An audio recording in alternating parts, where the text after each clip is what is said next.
Guys, I am Amrita Agarwal from Amrita Agarwal coaching centre. आप सबकी demand पे मैं 6 अगस्त से दिल्ली एसएससी दिल्ली पुलिस के मैथ्स के प्रीवियस ईयर क्वेश्चंस लेकर के आ रही हूँ। जब तक इसका एग्ज़ाम कंप्लीट नहीं हो जाता है तब तक मैं दिल्ली पुलिस के मैथ्स के प्रीवियस ईयर क्वेश्चंस लेकर के आऊँगी और एग्ज़ाम के टाइम पे एग्ज़ाम की एनालिसिस भी करवाऊँगी। आप सबको दिल्ली पुलिस के मैथ्स के प्रीवियस ईयर क्वेश्चन सब एक जगह मिल सकें, इसके लिए मैंने एक प्लेलिस्ट बनाया है जिसमें अभी तक जितने भी मैंने दिल्ली पुलिस के मैथ्स के प्रीवियस ईयर क्वेश्चंस दिए हैं और आगे दूंगी उन सबकी लिंक उस प्लेलिस्ट पे मिलेगी और प्लेलिस्ट की लिंक मिलेगी आपको आई बटन पे और डिस्क्रिप्शन बॉक्स पे। आप सब में से जिन्होंने भी एसएससी सीपीओ का फॉर्म भर रखा है उन्हें मैं इन्फॉर्म कर दूं कि 23 अगस्त से दिल्ली में एसएससी सीपीओ के मैथ्स के प्रीवियस ईयर क्वेश्चंस भी लेकर के आ रही हूं, जिसका एग्ज़ाम नवंबर में होना है। जब तक इसका एग्ज़ाम कंप्लीट नहीं हो जाता है मैं इसके दिल्ली प्रीवियस ईयर क्वेश्चंस लेकर के आऊँगी और एग्ज़ाम के टाइम पे एग्ज़ाम के एनालिसिस करवाऊँगी। अभी तक जितने भी मैंने एसएससी सीपीओ के मैथ्स के प्रीवियस ईयर क्वेश्चंस दिए हैं और आगे दूंगी उन सबकी लिंक एक प्लेलिस्ट में मिलेगी और प्लेलिस्ट की लिंक आपको आई बटन पे और डिस्क्रिप्शन बॉक्स में दे रखी है। तो जिन्होंने भी फॉर्म भर रखा है वो एक बार इसके प्लेलिस्ट में जाकर ज़रूर विजिट करें। मैं अपने चैनल के बारे में बताऊं तो मैं अपने चैनल पे रोज़ एसएससी सीजीएल टीयर 2 के प्रीवियस ईयर क्वेश्चंस लेकर के आती हूँ, जिसमें कि मैं हर एक क्वेश्चन का कंसेप्ट क्लियर करवाती हूँ और उस पर लगने वाला शॉर्ट फार्मूला भी देती हूँ। तो अगर आप चाहते हैं कि एसएससी के अच्छे क्वालिटी के क्वेश्चंस जो कि एसएससी सीजीएल टीयर 2 में पूछे जाते हैं उनके सॉल्यूशन विद ट्रिक आपको मिले तो एक बार आप मेरे चैनल पे जाके विजिट कीजिए। वैसे मैंने आपको आई बटन पे और डिस्क्रिप्शन बॉक्स में 2021 के पेपर और 2020 के पेपर के सॉल्यूशन की लिंक दे के रखी है, तो एक बार वहाँ जाके आप विजिट कर सकते हैं। तो अभी मैं आपके लिए दिल्ली पुलिस कांस्टेबल 14 दिसंबर 2020 शिफ्ट फर्स्ट में आया हुआ ये क्वेश्चन लेकर के आई हूँ। क्वेश्चन है, Rekha spend 75% of her monthly income.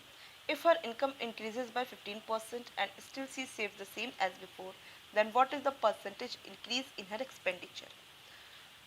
देखिए ये स्टेप का जो क्वेश्चन है ये बहुत ज़्यादा इंपॉर्टेंट क्वेश्चन है। ऐसे क्वेश्चन एसएससी अक्सर अपने एग्ज़ाम में पूछता है। दिल्ली पुलिस के लिए सिर्फ ये इम्पोर्टेंट नहीं है, आपको एसएससी के हर टाइप के कॉम्पिटिटिव एग्ज़ाम में ये क्वेश्चन इम्पॉर्टेंट है। सिंपल भी है, बहुत से लोगों को ऑलरेडी ये सॉल्यूशन आ रहा होगा, फिंगर टिप में इसे सॉल्व किया जा सकता है। अभी मैं आपको इसका डिटेल कंसेप्ट क्लियर करा करके एक्सप्लेनेशन दे करके सॉल्यूशन देती हूँ, उसके बाद इसे फिंगर टिप पे आपको कैसे सॉल्व करना है वो क्लियर हो जाएगा और मैं आपको बताऊँगी भी कैसे एग्ज़ाम टाइम पे आपकी अप्रोच होनी चाहिए। तो सबसे पहले मैं आपको इसका एक्सप्लेनेशन देने के साथ सॉल्यूशन देती हूँ। देखिए यहाँ पे हर एक चीज़ परसेंट में दी हुई है और पूछा भी आपको परसेंट में ही है। ऐसे केस में मुझे इसकी मंथली इनकम जो है ईज़िली मैं मान सकती हूँ 100 रुपीज़ या 100 यूनिट, मैं 100 रुपीज़ ही मान लेती हूँ कि इसकी मंथली इनकम है। क्या रहा है, Rekha spend 75% of her monthly income. तो मान लेते हैं कि इसकी मंथली इनकम 100 रुपीज़ है, ऐसे में वो स्पेंड कर दे रही है 75%, मतलब 100 का 75% क्या हो गया, 75 रुपीज़ हो गया। ये खर्च कर दे रही है रेखा, तो इसका मतलब वो महीने में बचाती कितना है, इनकम का 75 रुपीज़ खर्च हो गया, मीन्स 25 रुपीज़ बचा, इसकी बचत 25 है। If her income increases by 15%, अगर इसकी इनकम इंक्रीज़ हो रही है 15% और ऐसे में अब इसकी इनकम 115 रुपीज़ हो गई है and still C save the same as before, अभी भी वो उतना ही रुपया बचा रही है जितना कि वो पहले बचा रहे थे। देखिए यहाँ पे कहने का मतलब है still C save the same as before का मतलब वो जितना रुपया पहले बचा रही थी उतना ही आज रुपया बचा रही है। परसेंट का मतलब नहीं है, 25% इसकी पहले की बचत थी, लेकिन आज के टाइम पे देखेंगे तो इसकी बचत 25% से गिर गई है। बट कहने का मतलब ये है कि still C save the same as before means वो रुपए में जितना बचत पहले कर रही थी आज भी रुपए में वो उतना सेम टू सेम बचत कर रही है। ठीक है, इसकी सैलरी इंक्रीज हुई है 15 रुपीज़, इसका मतलब ये जो 15 इसका परसेंट इंक्रीज़ हुआ है, जो 15 रुपीज़ अगर यहाँ पे इंक्रीज़ हुई है तो वो सारा इस्तेमाल कहाँ हो रहा है, खर्च करने में हो रहा है। इसका मतलब अब इसकी जो नई एक्सपेंडिचर है वो है 90। ठीक है, इसकी सेविंग वही 25 है और एक्सपेंडिचर 90 है। कह रहा है then what is the percentage increase in her expenditure, तो बताइए कि कितना परसेंट इंक्रीज किया है इसका एक्सपेंडिचर। तो 75 से कितना ज़्यादा इंक्रीज़ किया है एक्सपेंडिचर, जाहिर सी बात है 75 से 90 हो गया है, तो इंक्रीज़ किया है 15 रुपीज़। तो इसका परसेंटेज बताना है, what is the percentage increase in expenditure. रुपए में तो 15 रुपीज़ यहाँ पे शो हुआ, मैंने 100 रुपया माना तो, लेकिन परसेंटेज में बताना होगा तो कितना इंक्रीज बताऊंगी, 15 अपॉन ये जो इसका पुराना एक्सपेंडिचर है डिवाइडेड बाय इसका पुराना एक्सपेंडिचर मल्टीप्लाइड बाय 100। तो ये इसका जो एक्सपेंडिचर जिससे ये इंक्रीज किया है इसका एक्सपेंडिचर, वो डिवाइडेड बाय में जाएगा।